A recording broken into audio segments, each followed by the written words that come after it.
오늘은 예수님이 제자들과 함께 이른바 변화산이라고 하는 곳에 올라가셔서 일어났던 일에 관한 말씀을 묵상해 보도록 하겠습니다. 예수님께서 이 변화산에 올라가는 사건 전에 6일 전에 제자들과 함께 모여서 하신 말씀이 있습니다. 그 얘기가 뭐냐면 사람들이 나를 뭐라고 하느냐, 그리고 너희는 나를 누구라고 생각하느냐 해서 베드로가 대답하죠. 주는 하나님의 아들이십니다 라고 대답을 합니다. 예수님이 크게 기뻐하셨지만 또 한편으로 예수님께서 이제 곧 내가 고난을 받고 바리새인들과 율법 제사장들에게 고발을 당하고 죽게 될 것이다 라고 하는 말씀, 그리고 내가 사흘 만에 살아나야 하리라는 말씀까지 했을 때 방금 전 하나님의 아들이십니다 라고 대답했던 베드로가 그렇게 되지 않기를 바랍니다 이렇게 말해서 또 예수님께 또 정반대의 책망을 듣습니다. 사탄아 내 뒤로 물러가라 라고 책망을 듣게 되죠. 그러면서 예수님께서 받으실 고난과 또 부활을 설명하십니다. 오늘 그 말씀을 마무리하시면서 제자들에게 하시는 말씀이 뭐냐면 너희들 중에 하나님 나라가 권능으로 임하게 되는 것을 볼 사람이 있을 거라고 이렇게 말씀하세요. 하나님 나라가 권능으로 임하는 것을 보게 된다라고 하니까 제자들은 어리둥절하는 거죠. 도대체 그런 때가 언젠가.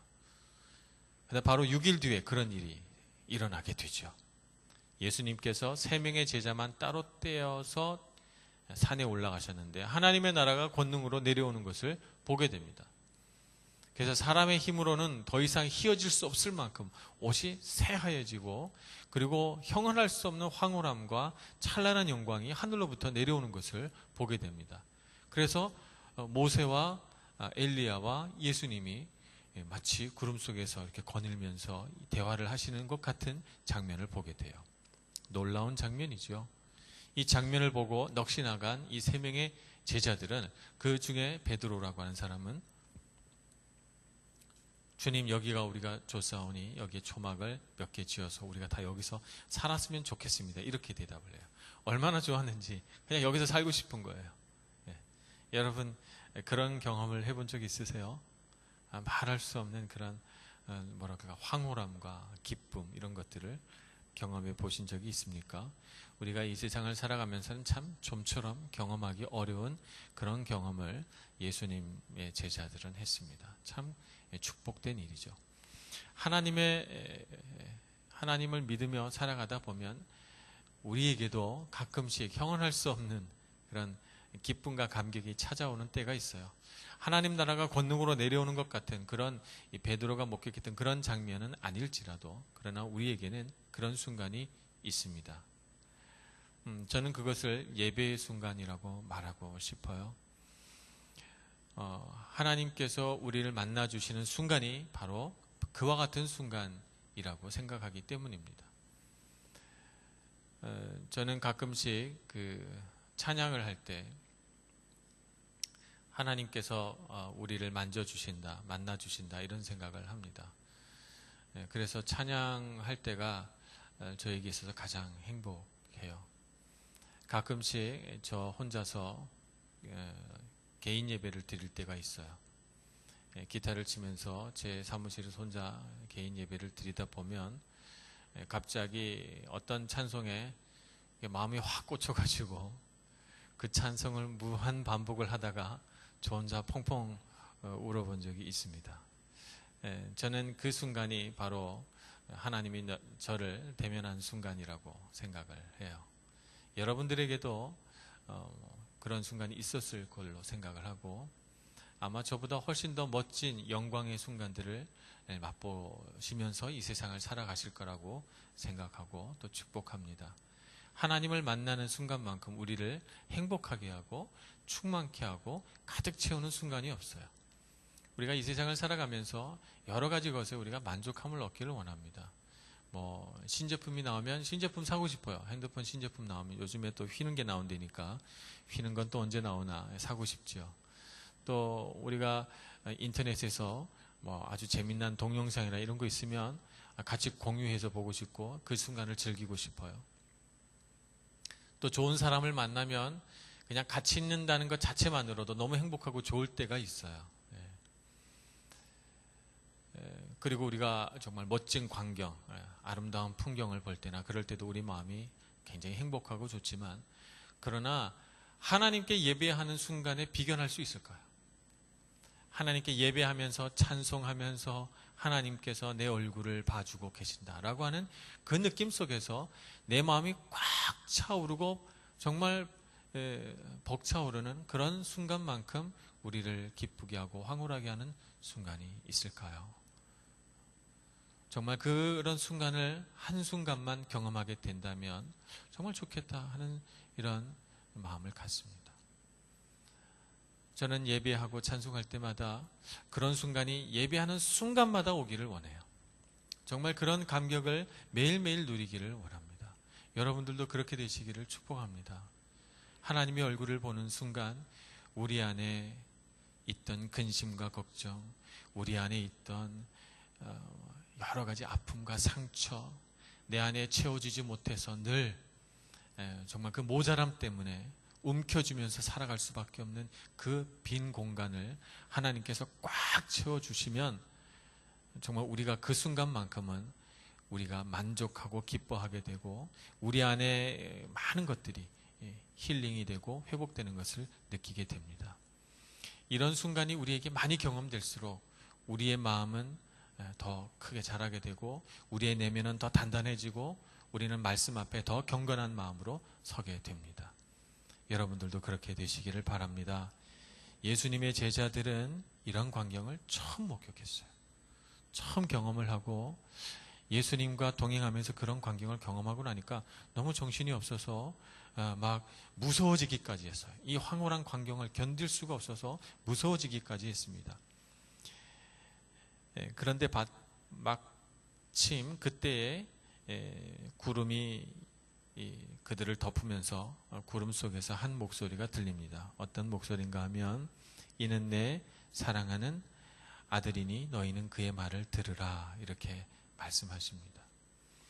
예수님께서 처음 세례를 받고 올라오실 때 성령이 비둘기같이 내려오면서 하늘로부터 소리가 있어서 말하기를 이는 내 사랑하는 아들이여 내 기뻐하는 자라 라고 하는 말씀이 울려 퍼지게 됩니다.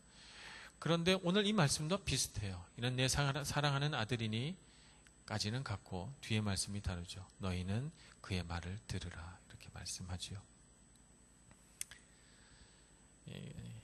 예수님의 말씀이 들리는 사람이 있고 안 들리는 사람이 있고 그렇습니다. 예수님의 말씀이 무슨 아주 비밀 암호나 이런 또 색다른 음파로 돼 있어서 어떤 사람에게는 들리고 안 들리고 하는 것이 아니라 어떤 사람에게는 예수님의 말씀이 정말 있는 그대로 믿어지고 그 말씀이 너무 갈급하고 사모해서 어떻게 하든지 그 말씀을 듣고 깨닫고 살아가려고 몸부림치는 사람이 있는가 하면 어떤 사람에게는 예수님의 말씀이 의미가 없고 지루하고 재미없는 그런 사람도 있다는 것이죠. 뭐 그런 사람으로 이렇게 분류를 해놓은 것은 아닙니다. 재미없다가도 재미있어지기도 하고 예수님의 말씀에 흥미가 없다 하도 갑자기 우리가 흥미있어지기도 합니다. 그러나 현재로 놓고 봤을 때는 그럴 수 있다는 것이죠. 예수님의 말씀이 우리 마음 가운데 오면 우리의 마음이 떨리고 움직여서 예수님의 음성을 듣고 그의 앞에 우리의 생각과 마음을 무릎 꿇리게 됩니다. 그럴 때 우리 안에 역사가 일어나는 것이죠. 그래서 예수님의 말씀에 귀 기울이게 됩니다. 예수님의 말씀을 듣고 그 말씀이 어디서 울려 퍼지는지 그리고 그 말씀이 나에게 의미하는 바가 무언지를 자꾸 들으면서 걸어가면 우리의 인생은 계속해서 신비하고 놀라운 믿음의 역사가 일어나는 그런 신비로움의 연속이 됩니다.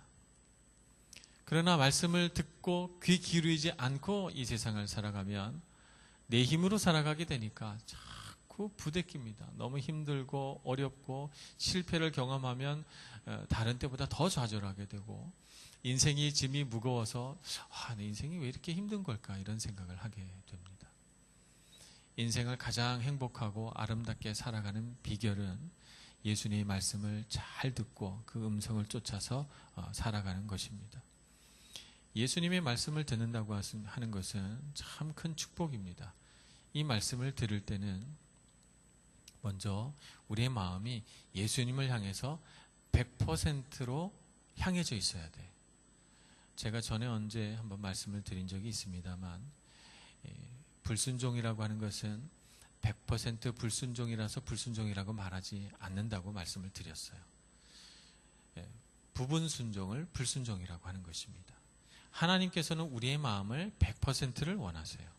우리의 마음을 다 갖기를 원하시죠. 그게 하나님의 마음입니다. 그래서 하나님은 우리를 다른 어떤 존재와 다른 어떤 물건과 우리의 마음을 나누어 갖기를 원치 않으세요. 그냥 우리의 마음을 다 갖기를 원하세요. 그게 하나님 아버지의 마음이에요. 그럼 하나님 욕심이 많아서 그런가? 그렇지 않아요. 사랑하시기 때문에 다 갖고 싶은 거예요. 여러분, 남녀 간의 사랑도 그렇지 않습니까? 누구를 사랑하면 내가 사랑하는 그 사람이 다른 누구와 마음을 나눠 갖기를 원하세요? 그렇지 않잖아요. 누군가를 사랑하면 그 사람이 나만 사랑하고 나를 향한 생각이 그 사람 마음에 가득 차게 되기를 원하고, 그렇게 됐을 때 기쁘고 감사하고 행복한 거잖아요. 그게 사랑이거든요. 그래서 하나님께서 우리를 보실 때도 우리의 마음을 다 갖고 싶은 거예요. 우리의 마음을 다 갖고 싶어요. 어느 누구와도 나누고 싶어 하지 않으십니다.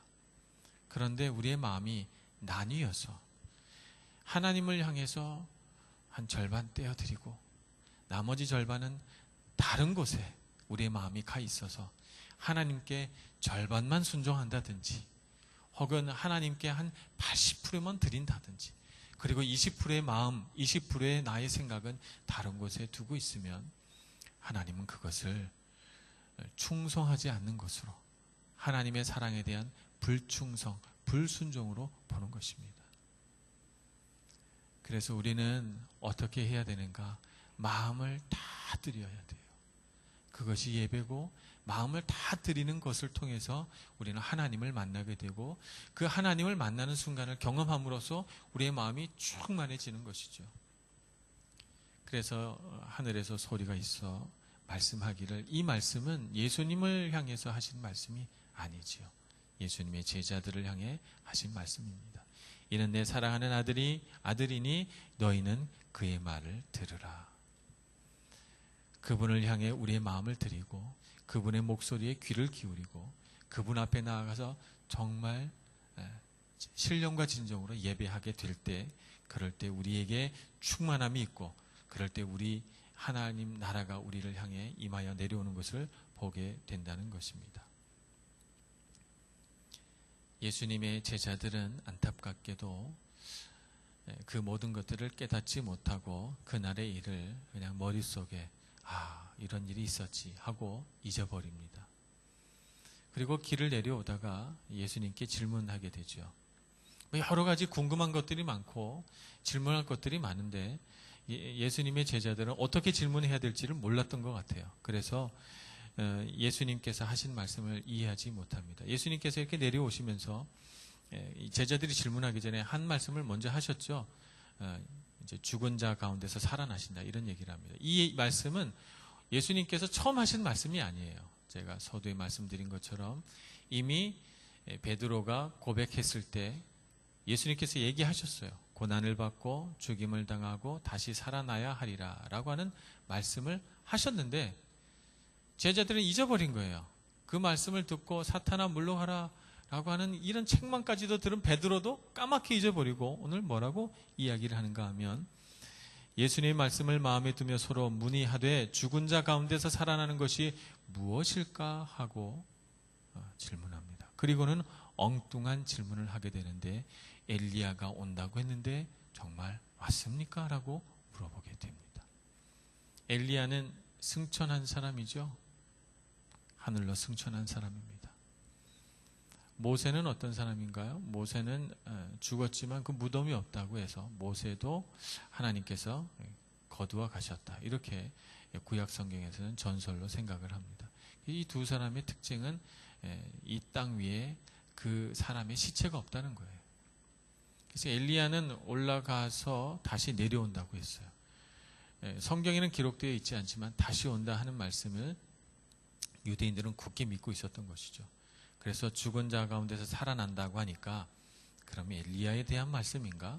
그들의 궁금증을 이렇게 풀어갑니다. 그래서 오늘 이 제자들의 질문을 듣고 보면 너희는 그의 말을 들으라 라고 하는 이 하늘의 음성과 예수님의 말씀을 도무지 이해하지 못하고 예수님의 죽음과 부활을 이해하지 못해 엉뚱한 질문을 하는 이 제자들의 모습 속에서 하나님의 말씀을 듣고 예수님의 음성을 듣고 살아가는 것이 얼마나 중요하며 그것이 우리에게 얼마나 필요한 일인가 하는 것을 우리가 깨닫게 됩니다. 우리는 엉뚱한 것을 바라보면 안 됩니다. 엉뚱한 것에 귀 기울이면 안 되고 예수님의 말씀 그 본 의미를 잘 깨달아 살아가야 하는 것이죠. 예수님은 이 땅에 오셔서 우리와 함께 하셨고 또 우리 죄를 위해서 죽으시고 부활하셨어요. 그것을 통해서 우리에게 이 세상에 우리를 구원할 주는 주님밖에 없으신 것을 우리에게 가르쳐주고 계시죠. 이것을 우리가 믿고 그분을 따라가야 하는데 우리는 자꾸 세상 욕심에 눈이 어두워져 버려요. 어두워져 버려서 순간순간 예수님의 그 이끄심을 잊어버리고 우리의 마음이 이끌어가는 대로 우리가 살아온 방식대로 이 세상을 살아가려고 하는 그런 경향이 있는 것입니다. 오늘 예배하는 이 자리에서 우리가 예수님의 음성을 똑똑히 듣기 위하여 우리의 삶을 뒤돌아보는 시간을 갖는 것이 좋겠습니다. 내가 살아오던 방식대로 살아오고 있지는 않은가? 내가 혹시 예수님의 말씀을 듣고도 그 음성에 똑똑히 귀 기울여 듣지 못하고 있는 것은 아닌가 생각하면서 우리가 하나님의 음성을 듣고 예수님의 부르심을 따라서 이 세상을 살아갈 수 있는 지혜와 용기를 달라고 주님께 늘 기도하시고 그 음성을 쫓아가시는 여러분 모두가 되시기를 간절히 축원합니다. 기도하겠습니다. 은혜가 많으신 하나님 아버지, 주님의 크신 은혜를 우리 가운데 내려주셔서 언제나 주님의 그 부드러운 음성, 인격적인 이끄심을 따라 살아가는 저희들이 되게 하여 주시옵소서. 우리의 욕심, 우리의 바램, 우리의 계획을 쫓아가는 것이 아니라 예수님께서 우리를 이끄시는 대로, 우리를 가르치시는 대로 쫓아 살아가는 저희들이 다 되게 하여 주시옵소서. 예수님의 이름으로 기도합니다. 아멘.